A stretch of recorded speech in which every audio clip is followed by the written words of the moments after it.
एकीकडे पवार कुटुंबातले तिघे जण संसदेमध्ये खासदार म्हणून दिसणार आहे, तर दुसरीकडे राष्ट्रवादी अजित पवार पक्षामध्ये मात्र राज्यसभेच्या उमेदवारीवरून नाराजी नाट्य रंगल्याची चर्चा आहे। बघूया त्या संदर्भातला एक स्पेशल रिपोर्ट। मैं बिल्कुल नाराज नहीं हूँ। मुंह पे दिखता है क्या मैं नाराज हूँ? मुंह पे दिखता है क्या मैं नाराज हूँ? राष्ट्रवादीचे मंत्री छगन भुजबळांचं हे विधान सुनेत्रा पवारांच्या उमेदवारीनं नाराज नसल्याचं भुजबळांनी माध्यमांना सांगितलं खरं, मात्र ही दृश्य तुम्हीच पहा।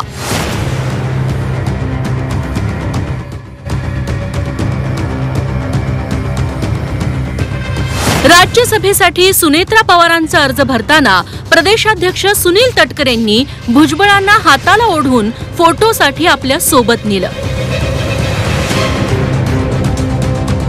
यावरून भुजबळ नाराज असल्याची चर्चा रंगली आहे। प्रत्येक गोष्ट मनासारखी होत नाही म्हणत भुजबळांनी नाराजीचा सूर बोलून दाखवल्याची ही चर्चा आहे। नाराज विराज काही नाहीये, ठीक आहे। पक्षामध्ये जे आहे सगळ्यांना बरोबर घेऊन चर्चा करून निर्णय घ्यायचे असतात आणि हे जे आहे मी आज नाही 57 वर्षापासून शिकतोय।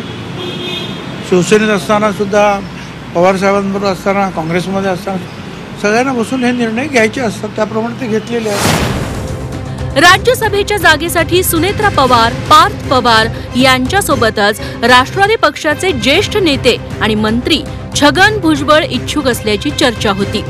आदरणीय भुजबळ साहेब सुद्धा आता माझ्या फॉर्म भरण्यासाठी उपस्थित होते आणि त्यांनी मला शुभेच्छा दिलेल्या आहेत।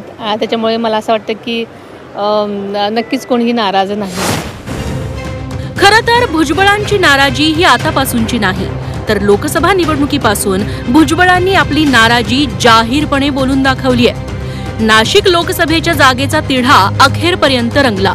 भाजप नेतृत्वानं आपल्या नावाला मंजुरी दिल्याचा दावा भुजबळांनी केला होता, मात्र अखेरच्या क्षणी हे तिकीट एकनाथ शिंदेंच्या हेमंत गोडसेंना देण्यात आलं। छगन भुजबळ हा काय मी काय मागितलं नाही तुमच्याकडे सीट, म्हणजे मी काय तुमच्या दारात येऊन पडू काय की मला सीट द्या, मला सीट द्या, जाहीर करा, जाहीर करा। तुम्ही सांगितलं म्हणून मी तयार झालो होतो आणि निवडूनही आलो असतो, परंतु 1 महिन्यानंतर काय अशी अवहेलना झाली असं मला वाटलं। कॅबिनेट मंत्री असूनही भुजबळ आपल्या पक्षाशी तसंच महायुती सरकारच्या विरोधातील भूमिका घेताना दिसतात। मनोज जरांगे पाटील यांच्या मागण्यांना भुजबळांनी सातत्यानं विरोध केला। छगन भुजबळ मंत्री असूनही ओबीसी समाजाच्या रॅलीचं नेतृत्व केलं। मनोज जरांगे पाटील यांच्या मागण्या मान्य केल्याबाबत त्यांनी सरकारवरच टीका केली। उद्धव ठाकरे आणि शरद पवार यांच्याबद्दल सहानुभूतीची लाट असल्याचं विधानही भुजबळांनी केलं होतं। घाटकोपर होर्डिंग दुर्घटनेवेळी उद्धव ठाकरेंना दोष कसा देता येईल असा सवालही भुजबळांनी केला होता। आव्हाडांनी आंबेडकरांचं छायाचित्र चुकून फाडलं असं म्हणत भुजबळांनी आव्हाडांचा बचावही केला होता।